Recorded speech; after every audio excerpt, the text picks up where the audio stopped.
was a teenager, I went through a phase where I was super into exploring the paranormal. I drove my family crazy, constantly talking about ghosts. When something would fall or something shifted in a cabinet and made noise, I would joke that it was a ghost or our house was haunted. Don't get me wrong, it wasn't just a phase. I've always and still do believe in the spirit world. But this phase of my life, I was obsessed. During that time, my friends and I watched videos, read a lot of stories, and talked to other people who believed. And we even did paranormal investigations of places in and near our hometown. Today, I'll share the craziest experience we had. It was mid-June in Texas, so it was super hot and humid, and we had been stuck in the house for days. Boredom really got to us, and we decided we couldn't take it anymore. This particular day, my friends and I decided we were going to go out that night, once the sun had been down for a while and it was a tad cooler. We were going to go to the cemetery and mausoleum in town that was known to be haunted.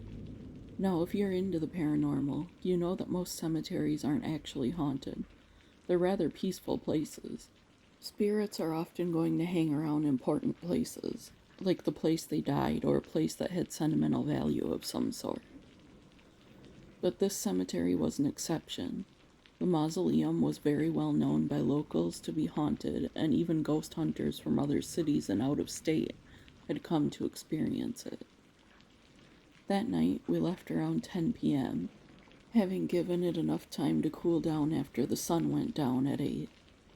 My curfew was midnight on weekends, but I had told my mom I was going to Claire's house for a movie spa night, so she gave me until 1 a.m. I was 17 and it was summertime, so she was lenient. For a while after we arrived at the cemetery, we just wandered around looking at the headstones and pointing out the unique or old ones. Then we made our way to the mausoleum, which was unlocked. Upon first impression, it wasn't as creepy as you would expect. It was well lit, a lot of the spots had flowers on them, some had pictures and flowers, and there were nice plush chairs with tables and boxes of Kleenex. "This isn't so bad," I said. "Yeah, it's actually quite nice. I'd be buried here," my friend Tara said. Shortly after she finished talking, we heard whispering, coming from somewhere close by. "I think someone else is here," I said as quietly as possible. "I hear it too. Sounds like two people whispering, but I can't make out what they're saying," Tara said. "One of them said someone's here," Claire added. We slowly walked closer to the corner, figuring whoever was whispering was around the corner, where there was another row of plots. But as we rounded the corner hesitantly, there was no one there. The whispering got louder, but you could see down the row of plots, and no one else was there. Behind us, back where we came from, there was suddenly a loud knock. "Why would someone knock on the door? It's unlocked," I said. "I don't know, but we're not answering it," Tara said. "Well, since you two are too chicken, I'll go look around the corner and see what they're doing," Claire said. Before we could protest, she was already gone. She was quiet for too long, so I went to check on her. She was standing there motionless, staring towards the door. "Claire, what's wrong? Who was here?"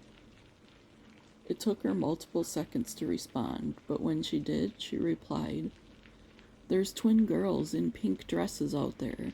We have to go find them. They can't be out in the dark alone." We all headed outside and searched for what felt like an hour. But there was no sign of anyone, let alone young twin girls. Back in the mausoleum, drenched in sweat and tired from walking and jogging the entire cemetery, we gathered a few of the chairs and sat down for a few. "I saw them. They were there, trying to reach the door to open it. But by the time I got to it, they had taken off running," said Claire, shock and concern on her face. We all reassured her she did what she could, and if they were still around, we'd run into them eventually. A few minutes later, as we were still sitting there trying to lift our spirits by talking about something lighthearted, There was the sound of footsteps running, followed by giggling in the back of the mausoleum. We all heard it, so we all stopped talking and instantly hopped up out of our seats to find the little girls and help them get home safely. As we rounded the corner, we saw them standing a ways down the hallway, and they waved, giggled, and motioned for us to follow them. We started sprinting behind them, making sure we kept up. But as we reached the end of the hallway, they disappeared right before our eyes. We were so shocked that we all stopped, stood completely still in place, and none of us spoke for quite a while. Finally, I said, "This is ridiculous. They didn't just disappear.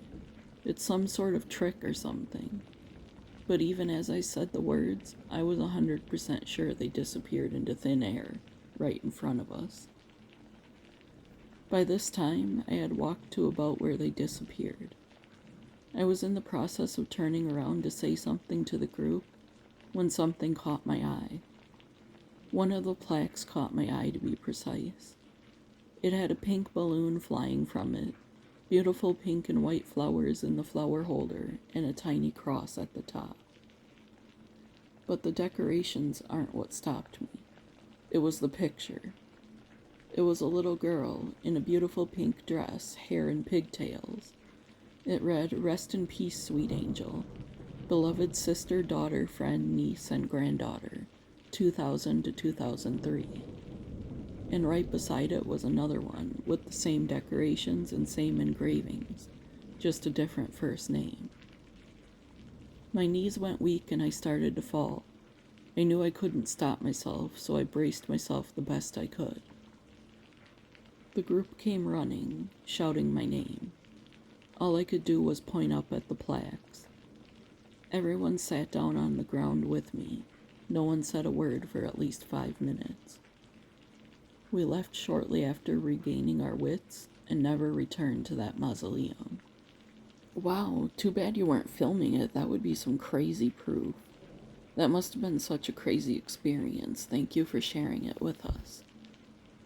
If you have a paranormal story to share for an upcoming video, email it to the address in the description below. Please like the video and subscribe if you haven't. It helps the channel immensely. And with that, see you tomorrow, friends.